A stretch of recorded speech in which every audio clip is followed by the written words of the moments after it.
that acts as the head of the union. This role represents and advocates for the students in talks with the university and wider organisations. They'll also chair our trustee board and act as the liaison between the students' union and the college presidents. Hello, I'm Harvey Mellor, and I'm joined by Louie Mcvey, who's running for the position of Union Affairs Officer. Louie, welcome to URY. How are you feeling today to be here in URY? Pretty excited. I've never been in here before, so you've got quite a nice setup. Thank you very much. Okay, I'm going to jump straight into our questions today that are entirely based on your manifesto. So the first point of your manifesto demands a reopening of the School of Natural Sciences, which is slated for closure next academic year. The university has stated this is due to a renewal of provision, and thus implies that the school is no longer economically viable. How exactly do you intend to lobby the university for a reallocation of funds and produce a U-turn in university policy? Well, I must admit, natural sciences I don't think has ever really cost that much to run. I know quite a few natural science students myself, and they're always sandwiched in on, modules for other degrees. They don't cost any extra. They don't have to run any extra, like, lectures or workshops or anything like that. And I think on top of that, they only had a few dedicated staff. Most of their faculty were built up of chemistry or biology, and I think maybe one environmental, I'm not entirely sure. So I think the university needs to realise that, hey, natural sciences is quite important. York was one of the only unis to offer it in the country. I think it was Cambridge, Durham and Leeds. I might be missing one out of there that also offers it. And to take that away, because, York's definitely a lovely place to study, don't get me wrong, but to take that opportunity away from people, it's not great. As well as that, it shows current students, hey, we don't feel like your course matters, and we don't feel like your opinion matters. And that's how a lot of them have felt, because I've talked to quite a few of them. And on top of that, I just believe that realistically, surely there's some way they could at least give a solid answer about why it closed. Because I think just saying, oh, it was not economically viable is not good enough for the students who are on that course.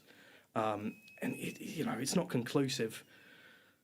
Yeah. Okay, thank you very much. Do you think that with the university there, do you have any specific way, do you think you tackle the university to try and reopen that?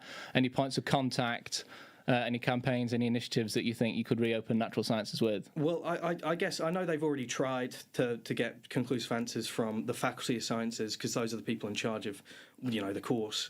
And I guess you'd have to lobby them in order to see if they would be willing to reconsider their decision, because it was the new members of the Faculty of Science, I think it was the Dean and Vice Dean.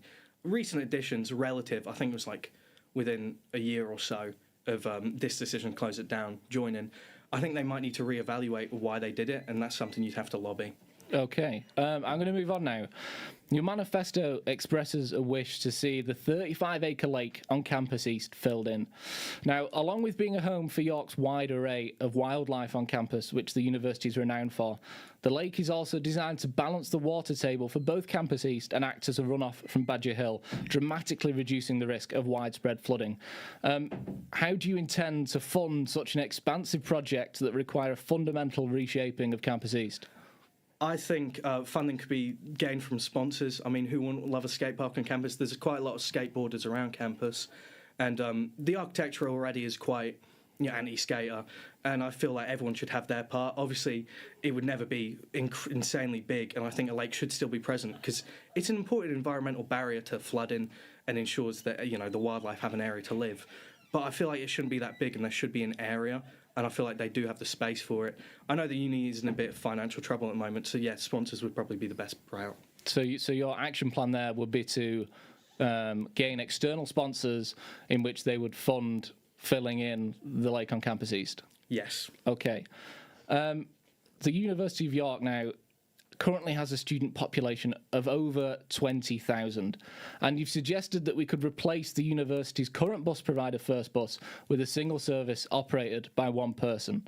Do you think this realistically tackles the public transportation needs of an institution on this scale? I don't think it's about realism here. I think it's about pointing out that First Bus are very ineffectual in delivering their service. I've experienced it in many different areas. I myself get the number 7 quite often, and that's far more reliable than anything that runs through the uni campuses. And I think, why should students get a bum deal compared to everyone else in the city of York? Just because they may not pay as much doesn't mean they don't deserve the same amount of, access to travel. And also, if you're trying to get a train and your bus mysteriously disappears from the timetable, would you not also be upset?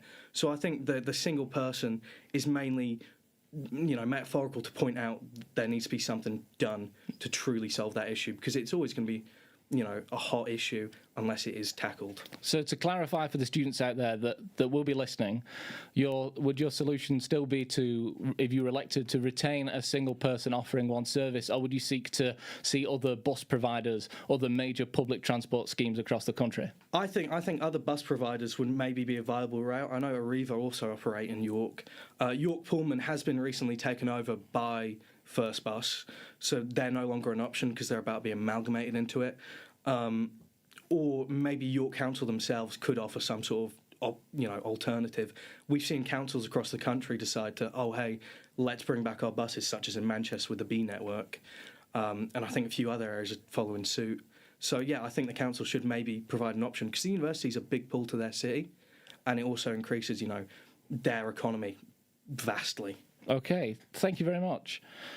Now, I'm going to rephrase one of your manifesto points in order to comply with Ofcom regulations. But in short, you've claimed that attractive mothers have been priced out of university accommodation. And obviously, university accommodation is a highly contested topic at the moment on campus. How do you intend to reduce on-campus accommodation costs, specifically for students with dependents? I think it's important to ensure that everyone has the access to accommodation if they need to study here, because expecting, parents who are trying to get a degree to support themselves and their children to pay these extortionate prices for uni accommodation. I mean, it's gone up since I was in uni accommodation last year, and I'm not entirely sure on the prices of family accommodation, but I'm sure there's not enough of it because it acts as a barrier. I'm glad that they have the option, and there are some available, but at the same time, I think if you can't increase it and you can't increase access to the university, one, you're losing out on money, and two, you're shutting it off as an avenue for some people to explore. So I guess to increase it or lower the rent, I think the university needs to take it into their own hands, some of the accom, because I know some of them are operated by like YPP or whatever, and they're not up to fit standards to live in. I mean, my accommodation last year, everyone got very ill with black mold, and YPP did nothing. So I think the uni need to take a firm grasp on it. Okay, thank you very much.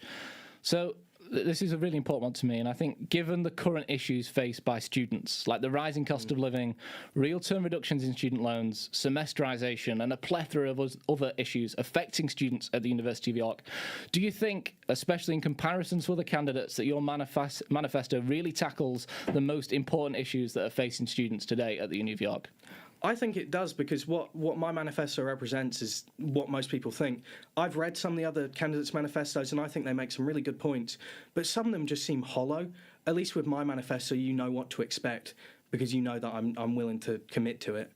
And at the same time, sure, some people may not see it as the most important topics, but everyone has a different opinion, and I think we shouldn't invalidate people who, may not share the same one as us on what we should tackle first or what have you.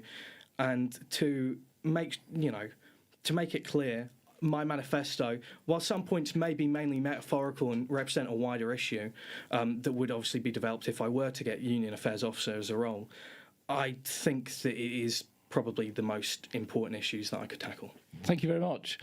Now, one final quickish question, maybe. You've made it clear that student engagement on lecture captures could be increased, especially through using games like Subway Surfers.